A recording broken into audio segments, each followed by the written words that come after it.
This episode brought to you by GTM AI Academy. Learn AI from a globally trusted resource. Coach K, Jonathan Carfort. Their bundle, Enablement AI Mastery, includes both the core Generative AI Foundations course and Enablement AI Mastery specifically. Each course has a value of $599 individually, but Coach K is offering them as a bundle with reduced pricing. And as a listener of the Inside Sales Enablement podcast, if you act now, you can use code ISE30 to get an additional 30% off of the entire thing. You will also receive free access to the GTM AI Tools demo library. Coach K has done the demos, so you don't have to, and offers his straight shooting opinion, fact-based through an enablement lens. Go to www.gtmaiacademy.com and enter code ISE30 today and elevate your AI enablement game. Welcome to the Inside Sales Enablement Podcast. Where has the profession been? Where is it now? And where is it heading? What does it mean to you, your company, other functions, the market? Find out here. Join the founding father of the sales enablement profession, Scott Santucci, and Trailblazer Brian Lambert as they take you behind the scenes of the birth of an industry. The Inside Sales Enablement Podcast starts now. Hello, I'm Scott Santucci. Hey, I'm Elizabeth Connor. And I'm Brian Lambert, and we are the Sales Enablement Insiders. Our podcast is dedicated to helping leaders ask the big questions they should consider in order to be successful with sales enablement. In this podcast, we're going to rethink, reframe, and revisit the sales enablement function and role to clarify it so you can take action, lead others, and ensure success. And today, we actually have a special format. We're calling it Tackling Reality, and I'm super excited about it. Scott, why don't you frame it out for us? Sure thing, Brian. Remember the episode that we had when we were doing the debrief of the conference board meeting when I was in Atlanta? Yeah, yes, I do. And I remember I called you and you didn't answer. Yes. I didn't answer, not because I was ignoring you or being a jerk. I think that you implied a little bit in the last podcast. But I didn't answer because I actually was engaged in a LinkedIn discussion, like God's honest truth, a LinkedIn back and forth with Elizabeth at the time. And I just didn't pick up because I was really engrossed by it. So Elizabeth, who's joining us today, had reached out and connected to me on LinkedIn and said, hey, listen to your podcast. I wanted to connect. And I shot back, thanks. What did you like about it? Blah, blah, blah. We got to talking and the idea came up, why don't we confront reality and address her issues live on the show? So we've changed her name. Her name isn't really Elizabeth. Her company will change. We're going to protect the innocent. So she's going to be able to talk to us, and we've never met before, so we're doing this live for the first time. Isn't that right, Elizabeth? Absolutely, yeah. So why don't you tell us a little bit about how you came to our podcast and what you liked about it? What was the impetus to reaching out? And then share with us, why the heck are you here? Why are you doing this? It seems kind of crazy.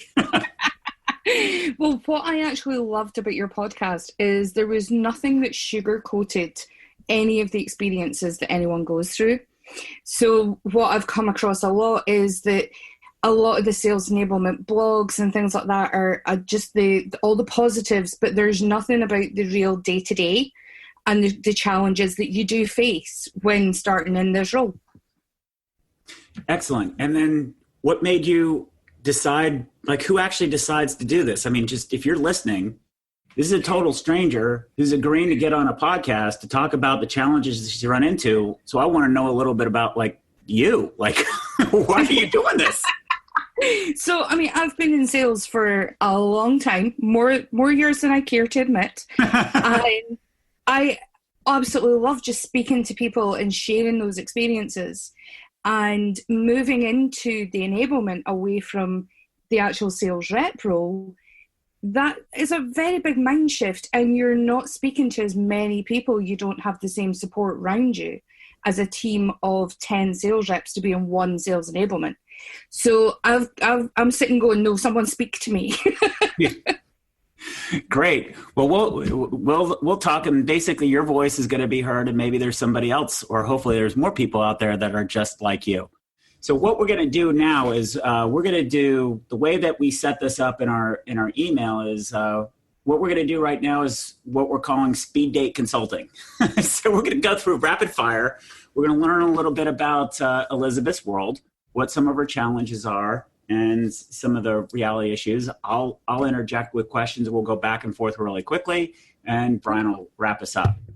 Yeah, and if I could, just one quick thing, Scott, if I could add, Elizabeth, too, I would say we want you to challenge us. And, you're not in the spotlight here. We are, right? So if, through the course of this, you want to push back, you want to ask why we're asking it, or if you, want to redirect, that's your prerogative, right? So Scott and I are the ones here that are on the witness stand, if you will, or working through this, not you. This is a safe place for you. And let's just, have a real conversation, like you said. Cool. Absolutely.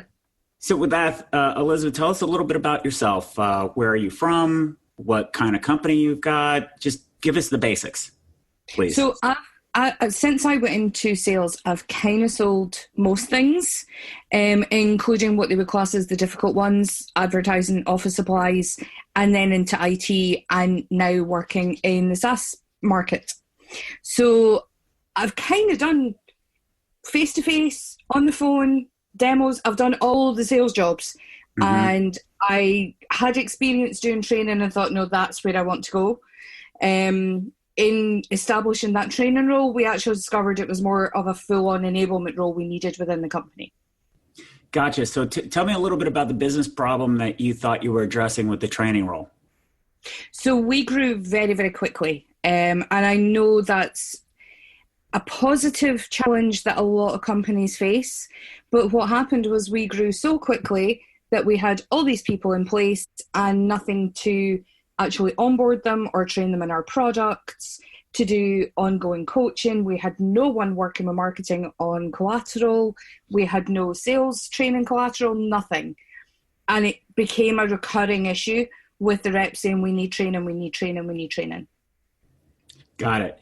And then when you say it became a full-on enablement role, I wouldn't necessarily say there's a huge consensus about exactly what the scope of enablement is and where does it start and stop. From your viewpoint, what does that full enablement role look like? And when you say we, who's we? So when I say we, it was the whole sales team, because I was still a rep at the time. But for me, there's the process, there's the documentation, there's actually communicating that properly to the team. There's tracking that the content we're giving is actually working, and it's not just going out there to float about in the ether. It's actually going to customers. It's helping with the conversations. It's helping with the value proposition. And we had none of that. We were everybody battling against the sales team. And by moving into a training capacity, I started going, well, we actually need that. And we need that from marketing. We need that from support. We need that from our success team. And that's how it ended up more of an enablement role, because it was, oh, great, you can speak to everybody in other departments. Here you go. Gotcha. So to put words in your mouth, spit out what doesn't fit. What you start out training because the belief is our reps really don't know what they're doing. I'm oversimplifying. So we go in and get them to look at what we're doing. And, oh, by the way, we need information from product. We need information from marketing. We need information from customer success. And we don't need it the way that you're giving it us. We need it in a different kind of way. Exactly. We discovered it was a much bigger challenge than we thought it was when we started drilling down, and I was trying to find the content and find the collateral to train the team in. Mm-hmm. So that was where it kind of grew from there. Gotcha. So I think most people in a SaaS environment can relate to that. So tell me where you are today, and in our speed date consulting, what can you challenge us with to see whether we can help you or not? So here's the biggest challenge we've had. So we've got all the sales team happy. They've got their quarterly training plans. They've got me they can come to for collateral requests, and they know all that's going to be done for campaigns and stuff. The issue I have is not with them, It's actually with the management of those teams. So they're younger, they're less experienced in the work environment, and they keep trying to take parts of my job. And you start feeling quite territorial, and it becomes quite a conflict. And then as the more experienced one, I keep thinking, I've got to take a step back and go, no, we can deal with this. And it actually ends up making me more wound up. Mm-hmm. So the whole dealing with the managers who I'm in the same team meetings with is the real challenge. So let me speculate a little bit here to see if this is common. I have run into situations where managers might say, look, the reps that work for me are my responsibility. I'm in charge of developing them. You are not. And I'm kind of very, very much paraphrasing, what you're doing is getting into the turf and space that I'm responsible for. And I wouldn't do it the way that you're doing it. I want them to do it this way. Mm-hmm. Is that about right? Yeah. So they'll sit there and go, you need to train my reps. Okay, great. What training do you feel your reps need? What training do your reps want? I don't know. You just have to train them. Got it. All right. Okay. Well, we'll come up with a plan. Great. Then it comes to onboarding. And you've got a manager going, I'm having nothing to do with onboarding. And then the manager comes in and says, no, I want to do the onboarding. Mm-hmm. And, you've got that. You've got another manager who's going ahead and scheduling training away from what you've planned. Mm-hmm. So then you've got the reps going, geez, we're spending a lot of time doing training here. And mm-hmm. It's not all through me, but I'm the one that gets the negative feedback. Right. Gotcha. Okay. So in the speed date consulting, boom, I've clicked in on a couple things. So Number one, let's talk about expectation management. In a role like yours, and I go back to the first time that I created a role, managing everybody's expectation is really difficult. When I first started, I actually had 4 different sales regions. One of the sales VPs of the sales region hated me. It's like, okay, well, I just won't do anything. I won't deliver any services for them. I think step number one is let's think about our function as a business within a business, right? You're the president of that business, and you can choose who to service or not service. You just have to make sure that the people, your investors, the people who are paying for your salary and your department, are happy with the overall results. So let's start there. Let's talk about what overall results, to whom do you report to, and what is their expectation? So I report to our sales director, mm-hmm. and he's very much of the opinion, he has said to me so many times, your role is critical. You need to push back on the managers. But then, on the other side of that, he'll say, but you do have to accept you do have more experience than them. And you're sitting kind of going, I don't know what to do here. Yeah. Because obviously he's going to look after all of us. We're all his direct reports. But you're sitting looking at a manager thinking, let me do my job, and you won't have to do my job. Yes. So I think the first thing is, if we go level up to managing expectations, we need something clear that says, here's where sales enablement starts and stops, and here's where frontline sales management starts and stops. And I think, so for example, if I were a frontline sales manager, I might be really high on development. And I'm going to call the things that I'm doing developmental training, because what the hell, it's just a word, right? We all use the word, but it might be different. Like you might be providing performance or capability training. So I think if we could get really clear and say, all right, let's delineate roles and responsibilities. The scope of what we're doing for sales enablement is to raise the aggregate ability of all the individual reps so that they are conversant to talk to the customers that we're dealing with, They're able to speak at the right altitude level. They're able to position our capabilities in a business-oriented way. And they're able to navigate all the internal stakeholders required and be able to work with the internal resources that they need to. Like, that's my job and where I start and where I stop. The individual sales manager is responsible for the actual performance of the team. Sales enablement is evaluated on the aggregate, like the overall sales force, not any one in particular individual. And that way you make it clear that the sales manager is responsible for the individual seller, but you are responsible for the overall environment of which selling operates in. That might be one way to make it clear. That's step one in terms of scope. Does that make sense? It does, but once you've set those expectations, if there's then someone who does go ahead and schedule something that should be in the enablement space, do you let that go on and send the message to the team of, oh, well, it's okay, we can go to our managers? Or do you actually say to that manager, no, you need to cancel that and that has to come through me? I think the way that I prefer to handle that is if you click on the business within a business service, you escalate that to the sales director and ask, and then that way they can ask, is the quality of the service that you're providing to that manager who does that, is the quality of the service that's being provided not to your standard? Is that why you are duplicating this effort? Makes sense. And then that way you're not in the position of yes or no. It's if you're providing a service and that sales manager doesn't think that they're getting the right service, they should have the ability, because they're responsible for performance also. They should be able to go around that. And then that way you have more or less, it's like a contract. It's just like you would want with your customers to be able to have a give-get. It's the same thing.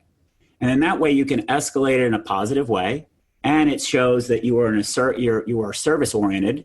So if the thing that I'm providing isn't adding value, then that's great.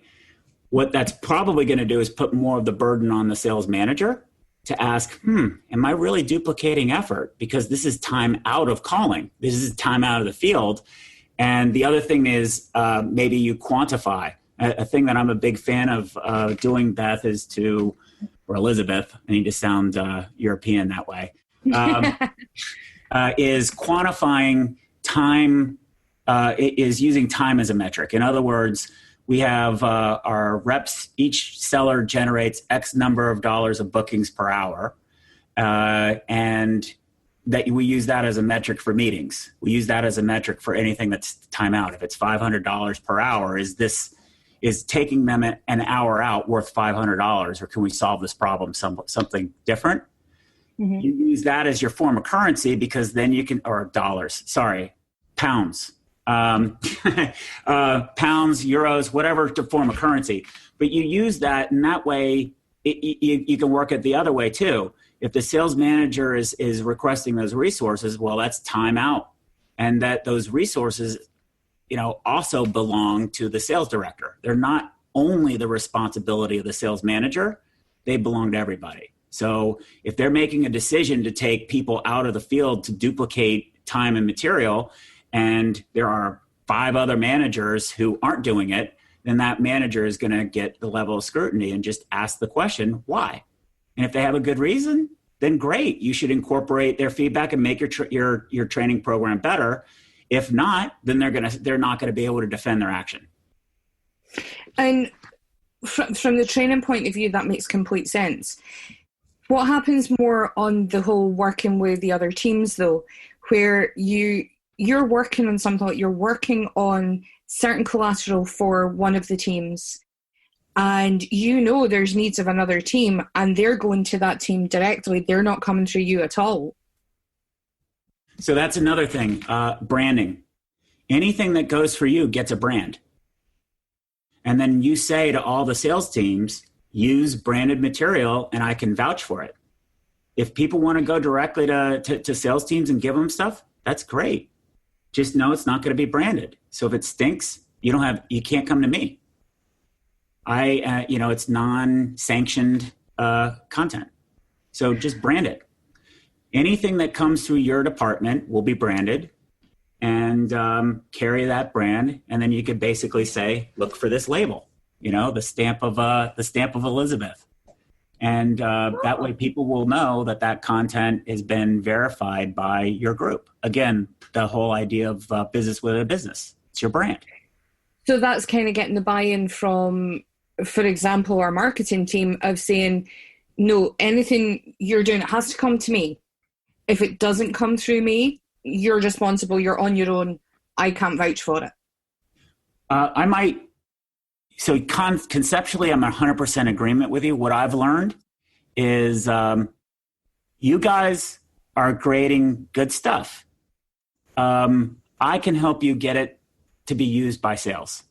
If you go through me and let me perform my value-added service, I'm only going to make available material that's branded if it meets these standards. And I would create a set of standards, because the thing that you have to be aware of is people in product marketing have been trained to create information about products. Mm-hmm. And that's what they know.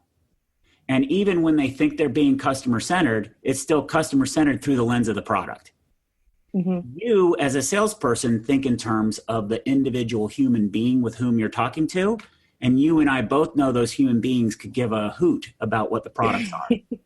So you know this, I know this, marketers don't know this because of what they've been trained on. And it's reasonable when you break it down that way.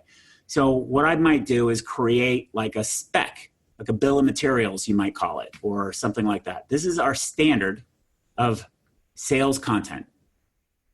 If you choose to produce sales content not on this standard, you don't earn the brand that I put behind it.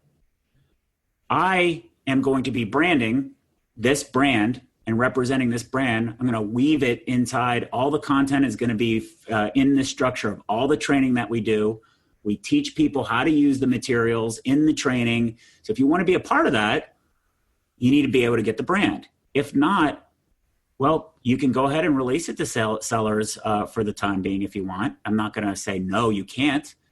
The issue is it's not going to get the certification, so it's not going to get woven into how we work.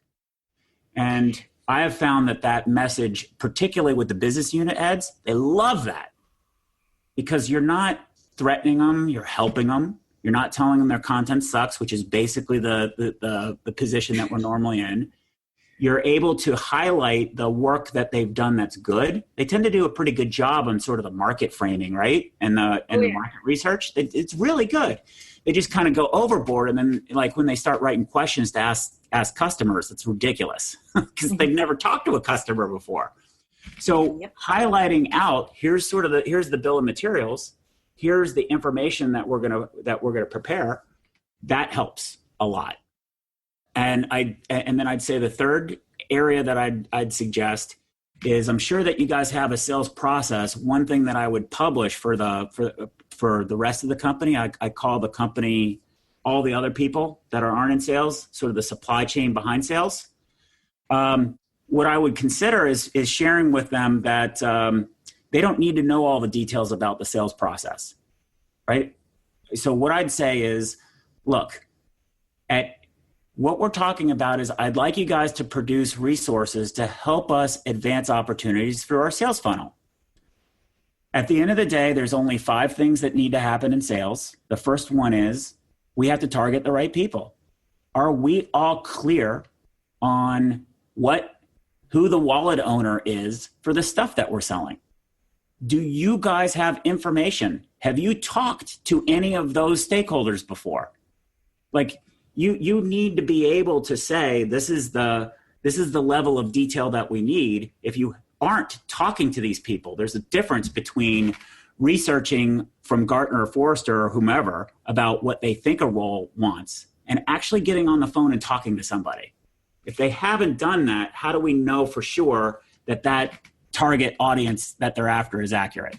So you can use that as a litmus test on quality. So that's one thing. Are we targeting the right people? Because if you're giving information to minions And we're asking our salespeople to sell to adult level buyers right from the get-go. We're off, right from the get-go. Second thing that you can provide is, okay, the second thing that we need to do in sales is, now that we know who we're going to target, how do we get access to them? And that, again, that gets to, are your leads targeted at the altitude level we're targeting? Or are you just trying to find anybody who wants to listen to our products? And again, that sets up a big difference. And these are things that are easy to understand. Yeah, previously we have spoken to everyone. So we are trying to get a lot more targeted on that. But it's interesting what you were saying there about the branding side. So in our company, we have everything stored in one place, and it's actually accessible to nearly everybody. But we are looking at the possibility of bringing in a sales enablement tool. So what you're saying there about the branding, would that work with, okay, if it's had the SE branding, it's going to be in that tool. If it's not in that tool, then it sits with marketing. So I think that is a way of enforcement. So let me answer your question specifically. So if you bring in a sales enablement tool, there's lots to choose from. Most people put all the content in it. I think that's a huge mistake. If you bring in a tool, it gives you the opportunity to brand it. And what most of the vendors will say is, they say, oh, your content's awesome. We just need to get a way to access it. That's not true. Most of the content isn't awesome. And it's not awesome because it's not like people didn't put effort into it. It's just not awesome because it's not targeted at individual stakeholders, and it's not in the guys that are having a conversation. So it's just not purposeful for driving sales conversations. So if you do invest in a tool, I'd be incredibly rigorous about what goes in and not. Because the second you have a tool that has crappy content in it, sellers won't go there anymore. So I think that's your opportunity to highlight it out. And I think the step before that you do it is publish what your spec would be, because then it's clear to everybody in marketing what goes in it.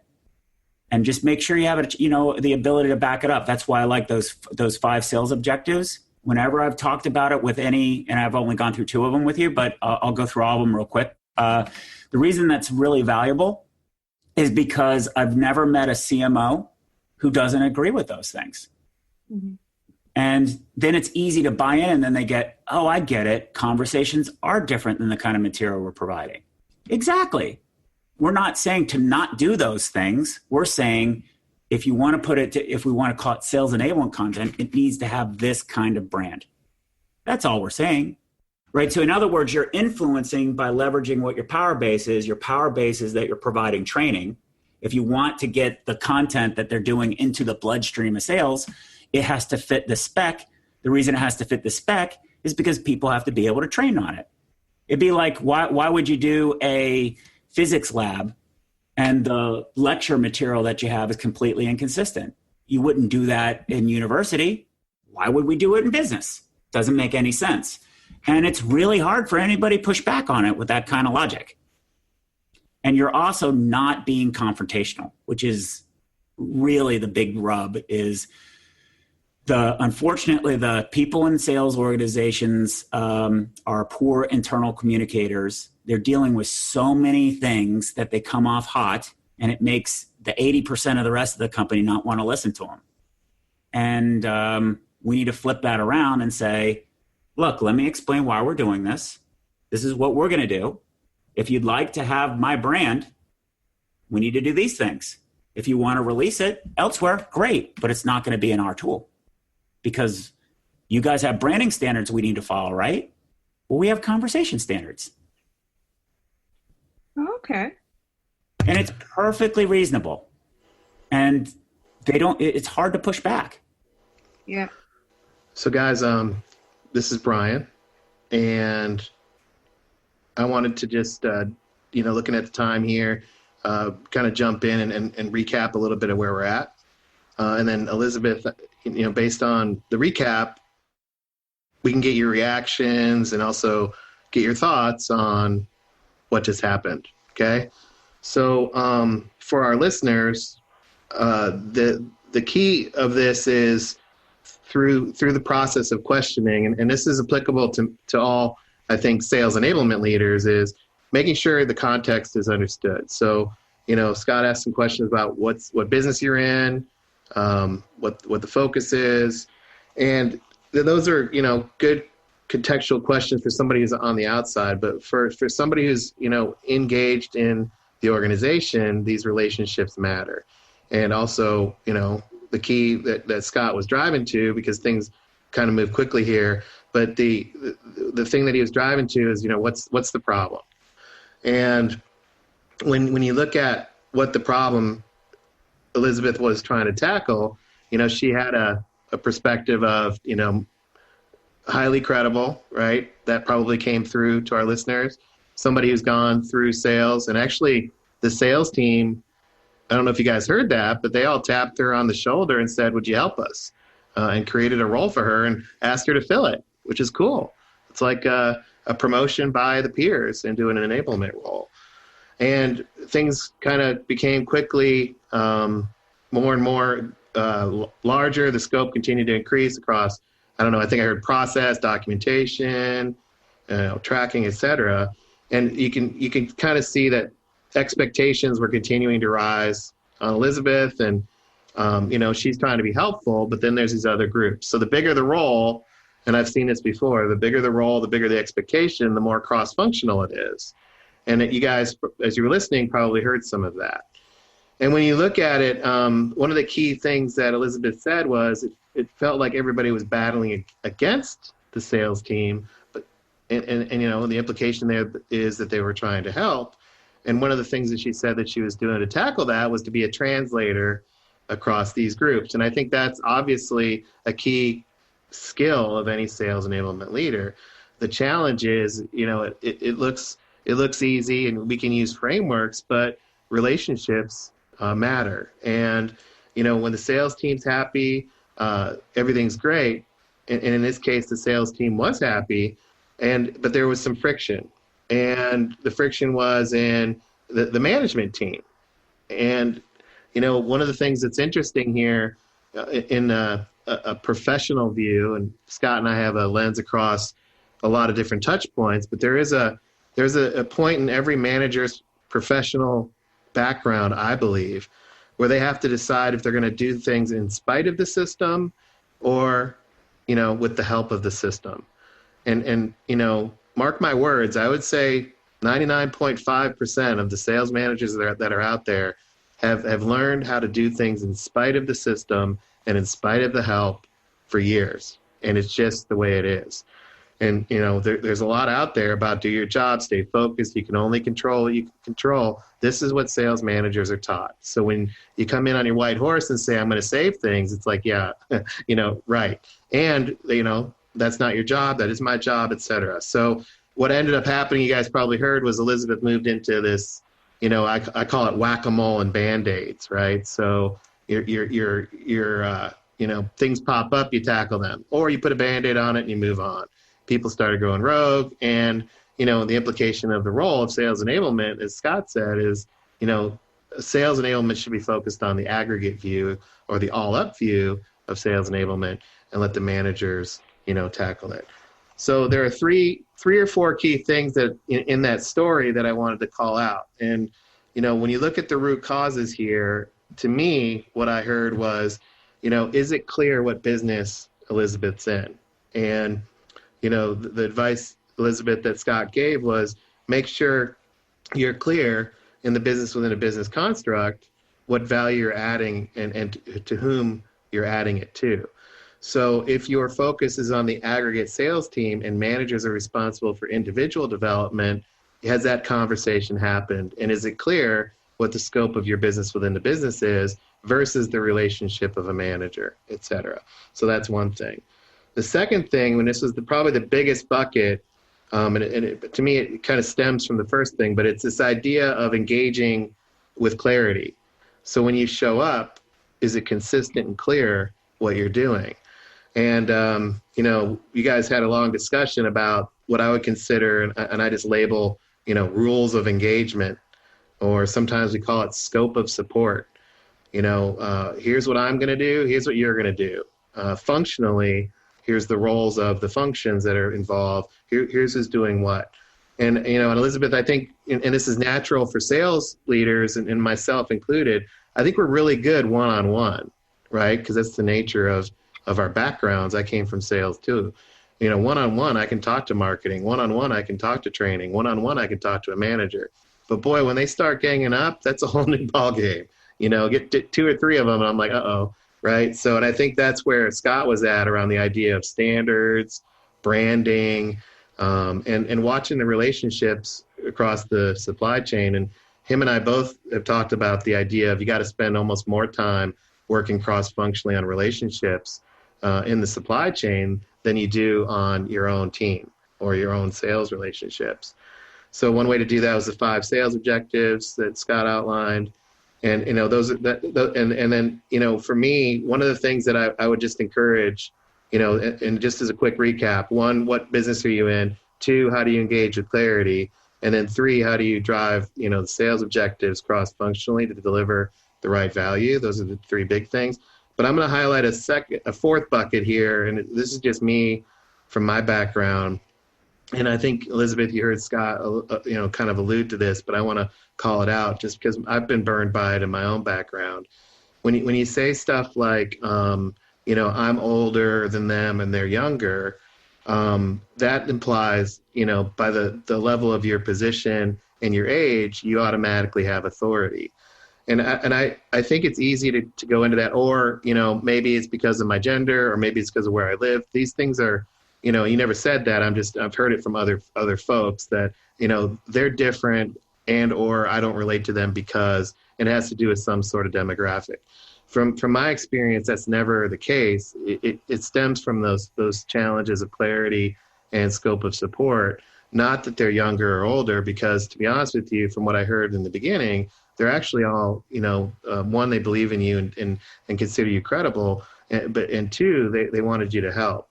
So, watch the language on that, but also, and I've done that. So I'm telling you from experience, it doesn't ever go well because it starts the us versus them. And once that us versus them starts, it's really hard to ratchet that back. But the other part of the us versus them that's a challenge, and I've done this myself, is, running around telling people that their stuff sucks, and passing judgment on it. And I think Scott did a good job highlighting, the skills, the perspective of these functions and what they're bringing to the table. Start with that. Start with what works. Start with what's positive. And then, offer this idea of, I'm going to help you get into sales. I'm going to help you be successful. And I talked to this other guy 2 days ago, and I learned a lot from him because from a sales perspective, and you look at selling, it's moved from an individual sale to a team. You've got to navigate all the buyers in the network. And I would say apply that internally. When you have everybody around trying to help, what's in it for them? How do you connect the dots internally? And how do you become an internal seller and make sure you're not alienating, driving a wedge and accidentally, turning people against each other. And if you use the language of should, those guys should do this or those folks should do that, that's a bit of a red flag. I call it shoulding.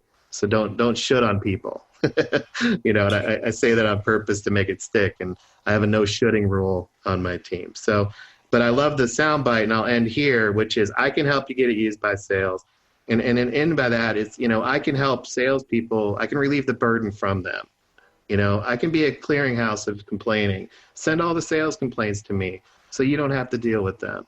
And when you see my brand, you can believe in it, right? So those types of things might be able to help move forward.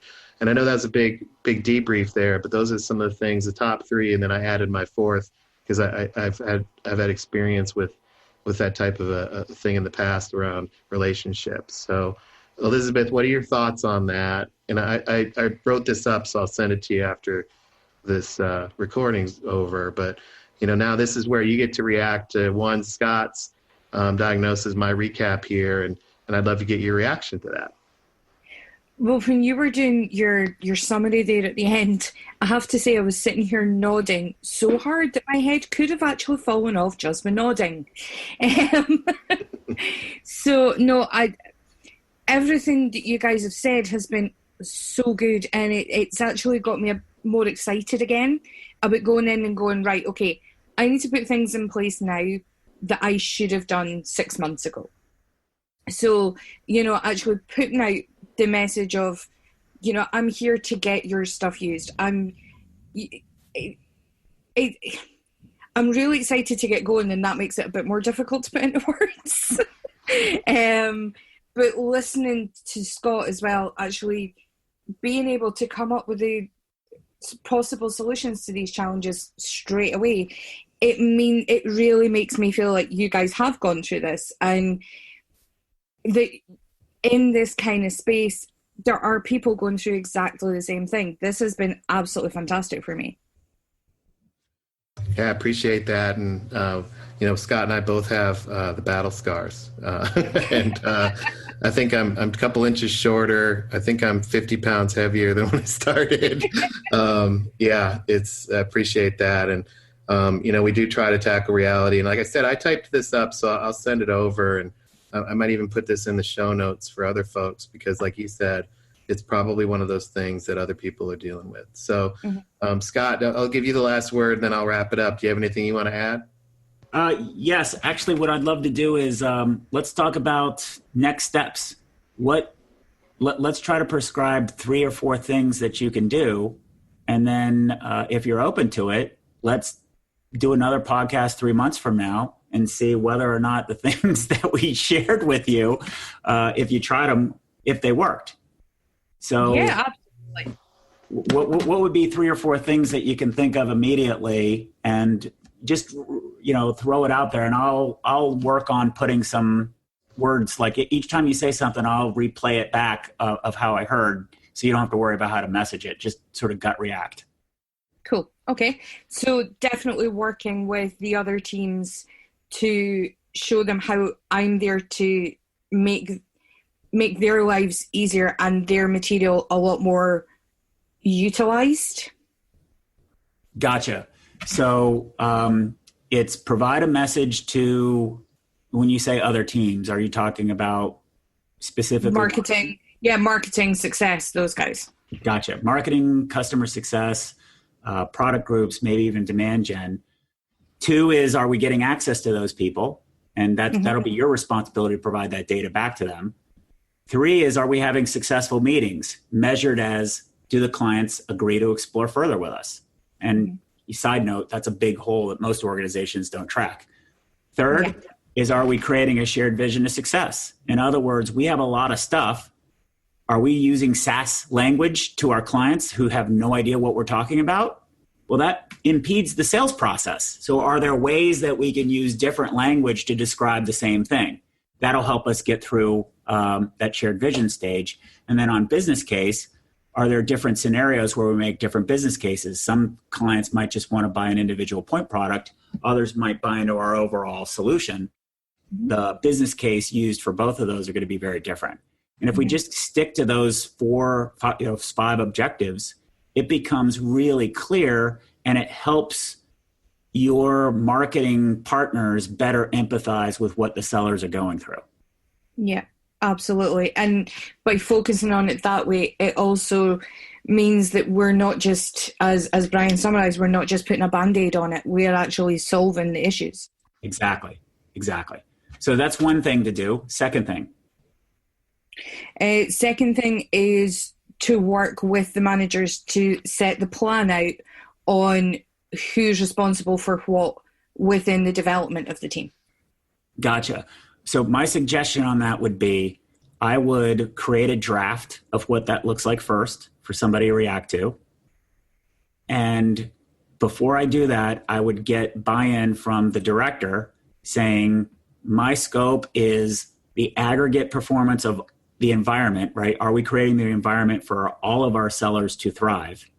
And the manager is responsible for making sure the people that report to them are successful.